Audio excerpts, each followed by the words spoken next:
তৃণমূল দলের লোকেদেরকে চাকরি বিক্রি করেছে বিস্ফোরক অর্জুন সিং। এসএসসি অযোগ্য 1804 জনের নামের তালিকা প্রকাশ করতেই দিকে দিকে তৃণমূলের জনপ্রতিনিধি থেকে নেতামন্ত্রীদের নাম বেরিয়ে এসেছে অযোগ্যদের তালিকায়।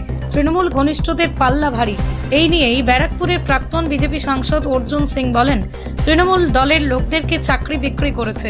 শিক্ষামন্ত্রী ব্রাত্য বসু দাবি করেছিলেন দলের ছেলেরাই চাকরি পাবে, তা প্রমাণিত। ব্রাত্য বসু সহ মুখ্যমন্ত্রীর বিরুদ্ধে এফআইআরের দাবি জানালেন অর্জুন সিং। সেই তালিকায় দেখা যাচ্ছে তৃণমূলের একাধিক নেতা নেত্রী, যেরকম সোনারপুরের হচ্ছে তৃণমূল কাউন্সিলর রয়েছে, 3 বারের কাউন্সিলর। আবার দেখা যাচ্ছে আমাদের পানিহাটি যিনি বিধায়ক নির্মল ঘোষের পুত্রবধূও রয়েছে।